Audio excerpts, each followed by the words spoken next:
Hello students, how are you? Welcome. कल हमने पढ़ा था फंजाई में एस्कोमाइसिटीज, 2 क्लासेस पढ़ी थी। आज हम उसकी थर्ड क्लास स्टार्ट करेंगे, बेसिडियोमाइसिटीज। बेसिडियोमाइसिटीज को क्लब फंजाई भी कहते हैं और मशरूम्स, ब्रैकेट फंजाई या फिर पफ बॉल्स, जो फुली हुई बॉल है उसकी तरह ये दिखता है, इसलिए उसका नाम रखा पफ बॉल्स। अब ये क्लब फंजाई क्या होती है बेटा? आपने ताश के पत्ते देखे होंगे, उसमें चिड़ी जो होती है उसका शेप लगभग, ये मैंने वैसे बनाया भी है, इस तरह से होता है शेप। इसको हम कहते हैं क्लब शेप। अब ये जो बेसिडियोमाइसिटीज फंजाई है ये ग्रो करती है सॉइल में और ऑन लॉग्स, जो वो लकड़ी के हमने स्टेम्स काटी होती हैं, तना जिसको बोलते हैं, उसे लॉग कहते हैं। उसमें ट्री स्टम्प्स भी उसी को कहते हैं, जो डुंड होते हैं लकड़ी के या पेड़ों के। And in living plant bodies as parasites. अब जो प्लांट्स लिविंग है उनमें ये एज अ पैरासाइट ग्रो करते हैं और ग्रो कर, for example rust and smuts. अब रस्ट का मतलब होता है जंग, जो जिस सरफेस पर ग्रो करते हैं उसमें रस्ट जंग लगा देते हैं, उसे कहते हैं रस्ट फंजाई।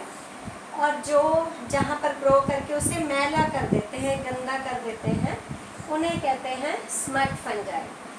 अब इनका जो माइसीलियम है वो ब्रांच्ड होता है, ये हम शुरू से ही पढ़ते आ रहे हैं। ब्रांच्ड ये मैंने बनाया भी है, इस तरह से बहुत सारी ब्रांचेस निकली होती हैं।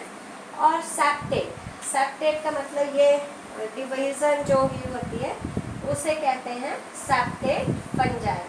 हर पार्ट का अपना एक न्यूक्लियर होता है और उसमें साइटोप्लाज्म फिल्ड होता है। इसमें जो एसेक्सुअल स्पोर्स होते हैं, स्पोर्स नहीं इसमें बनते, लेकिन एसेक्सुअल या वेजिटेटिव रिप्रोडक्शन होती है बाय फ्रैगमेंटेशन। फ्रैगमेंटेशन का मतलब यहाँ से ये टूट गया और during favourable condition it will regenerate into new mycelium.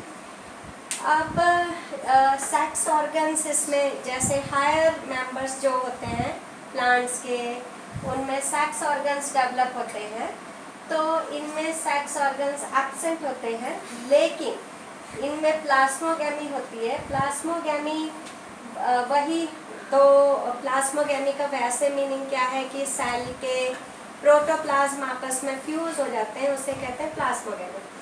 अब इसमें क्या होता है कि 2 वेजिटेटिव या फिर somatic cells of different strains और जीनोटाइप, मतलब एक स्टेन की फंजाई है और दूसरे स्टेन की फंजाई है, उनके जो वेजिटेटिव या सोमैटिक सेल्स हैं वो आपस में फ्यूज हो जाते हैं। फ्यूज हो करके एक नई फंजाई या फिर नई स्ट्रेन की फंजाई बनाते हैं।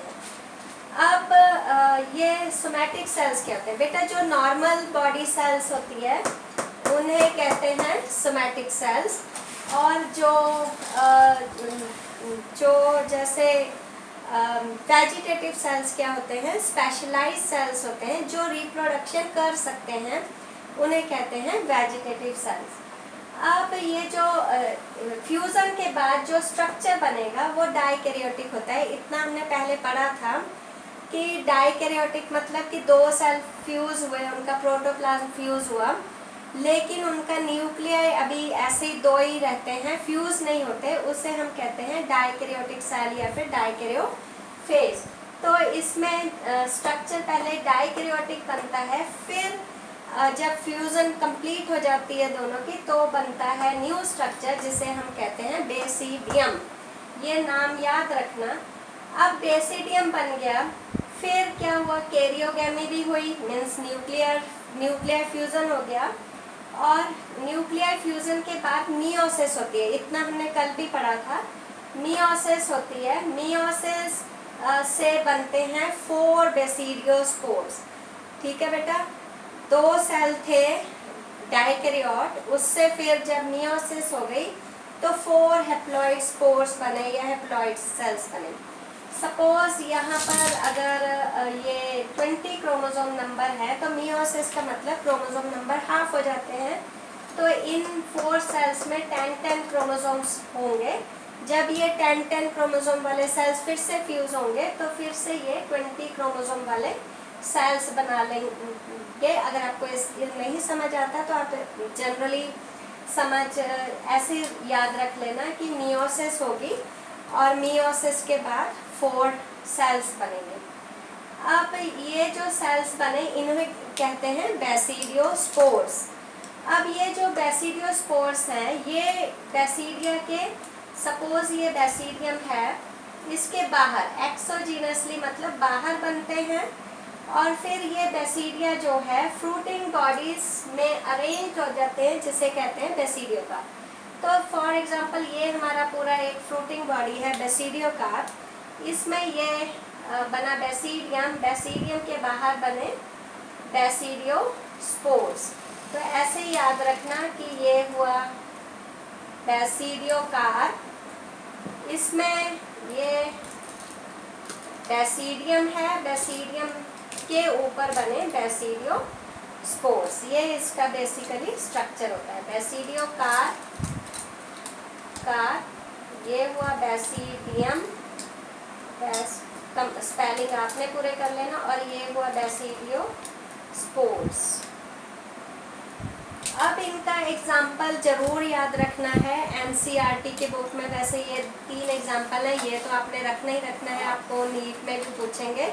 लेकिन अगर आप ज़्यादा याद रख सकते हो कहीं हायर बुक से या और बुक से, तो वो आपकी मर्जी है। एगेरिकस, जो आप कॉमनली मशरूम खाते हो, मार्केट से लेके आते हो, वो होता है एगेरिकस। अगर जब कॉलेज खुलेगा तो आपको प्रैक्टिकल भी करवाएंगे इसका।